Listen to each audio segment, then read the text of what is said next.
Donnie and Dolly. The team is supported by ableauctions.ca. Closing your business? We can help.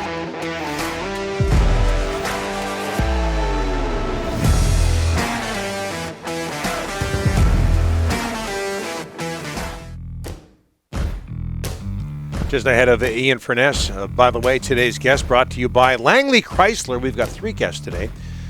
Don't struggle to find a great deal on new or used vehicles when Langley Chrysler has over 200 vehicles on the lot. Save up to $10,500 on Ram at Langley Chrysler, in-store or online at langleychrysler.com. Unsigned into the Delaney's OK Tire and Langley inbox. Hey, Rick, you've got time. You're getting mad at Taylor just like Pratt used to. I'm not getting mad at you. So you're venturing into Dave Pratt territory. Congratulations. People don't know you and I argue all the time off the air, so... Not a big deal. Yeah. And by the way, Dave Pratt and I had 1 or 2 bad incidents, and we're buddies. More than that, but anyways. We're buddies. It was double digits.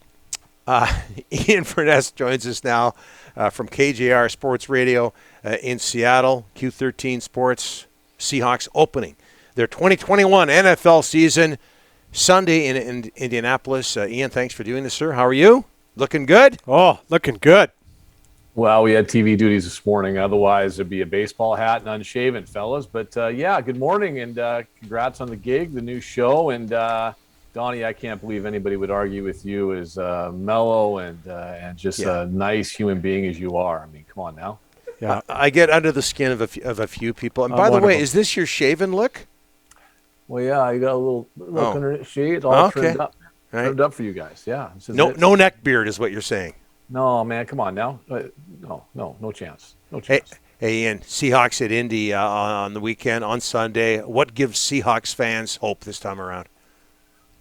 Well, the new offense, but we don't know what that new offense is going to look like. It's really interesting. They played a preseason. Russell Wilson, for the first time in his career, didn't take a snap in a preseason game.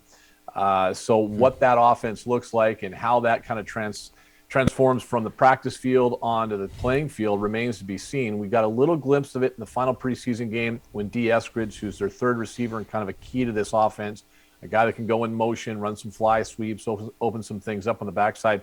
We saw him play a little bit, but it hasn't been a Russell Wilson offense yet. And so it's kind of a great unknown, to be honest with you. And, new offensive coordinator Shane Waldron, Wilson called him a wizard yesterday, but we'll wait and see if that chemistry's there early on. This is a little outdated, but that's what we do here. What did you make of all the Russell Wilson talk in the offseason about the possibility of him leaving Seattle? Well, you can make an argument all 3 of us are outdated in a sense, right? Yes. Look at us. Oh, yeah. My goodness. Very much outdated. I think it was much ado about nothing in a sense. He vented a little bit. He got a little pouty.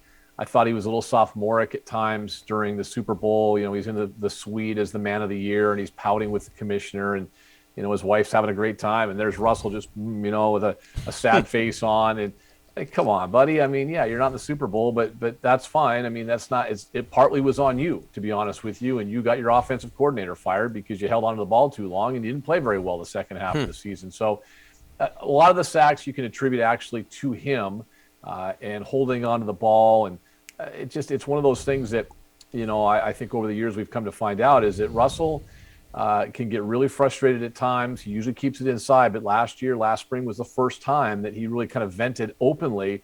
And then afterwards, he tried to say, hey, there's nothing here, nothing to see. Well, no, you went on some national shows. You said things about your offensive line. So at the end of the day, you weren't going anywhere. They were never going to trade you, not with that contract, not with what they'd have to eat salary-wise. And listen, if you have a quarterback in the NFL, you're one of about maybe 10 or 12 teams that feels great about your quarterback. You don't trade the quarterback. Mm-hmm. Dwayne Brown, and you can update me here if you'd like to, but he works things out, left tackle, works things out with the Seahawks. How important is he, as you mentioned, the offensive line? How important is he to Russell Wilson? I think he's everything, Donnie. I think what happened in the preseason when I said Russell didn't play one snap, I think that partly is because that Dwayne Brown wasn't going to play a snap in the preseason. Yeah. So I think because of that, you say, hey, no Dwayne Brown on the left side, left tackle. We're not going to put Russell out there in the preseason game.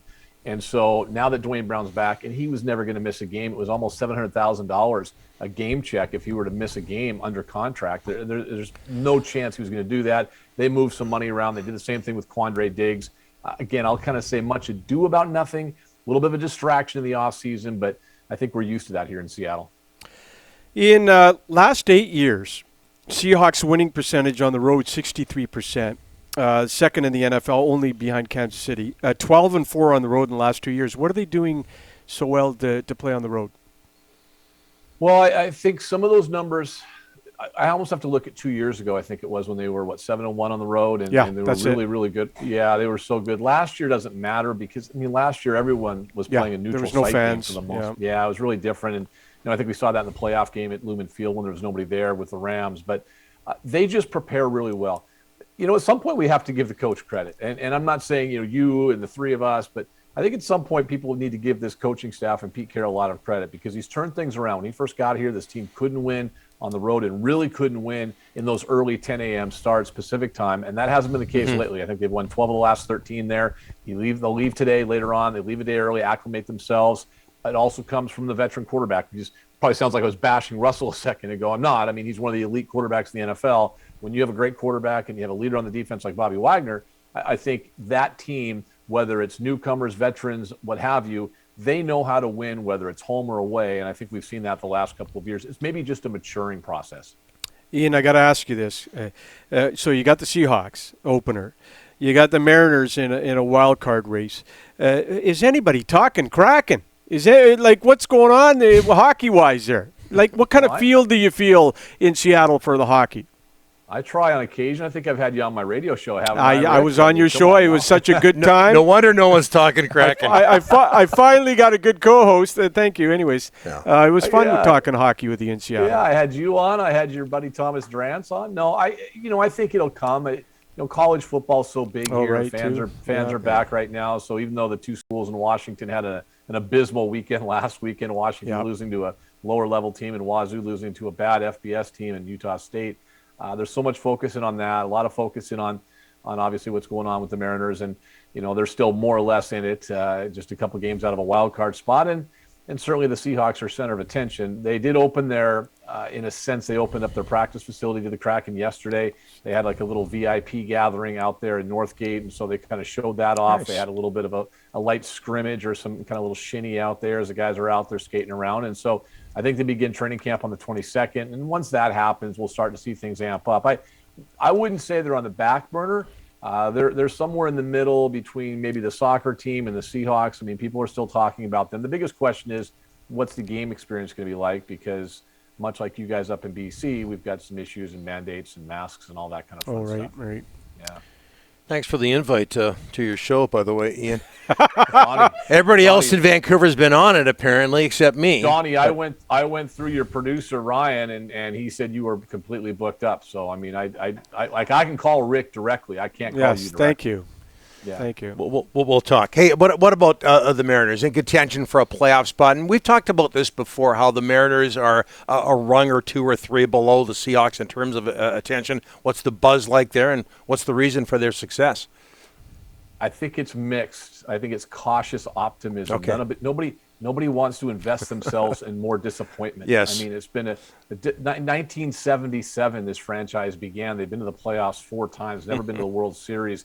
They tease a little bit, and you look at the roster, there's no reason they should be in contention. They're awful. They don't hit. Their starting pitcher outside of a couple guys isn't very good. Their bullpen's been pretty good and kind of carried them. But Scott Servais should be, in my mind, the American League Manager of the Year. He's just done a remarkable job. They don't quit. They come from behind. They win late. But I think that the optimism is a little bit tempered because people here have been so often disappointed by what they have seen with this baseball team. Now, they have a big series, this weekend at home. I say big against a bad team, but a big series if they can sweep Arizona. And with things happening in the East, with the Red Sox deciding that not getting vaccinated is a good idea, and all of a sudden half their team's out right now. Seattle's got a great opportunity to climb back in there, and I think they might stick around all the way to the last week. I'm not sure if they'll get that last wild card spot, but they certainly seem to have a chance. If Moj appears on your show in the next little while, I'm crossing the border. We're going to have a talk. Hey, thanks for this, Ian. I talked to Moj yesterday. There you go. Conversation was about. Yeah. Thanks, Ian. Appreciate it. All the best. You bet. See you. Okay, Ian Furness from KJR Radio. down in Seattle.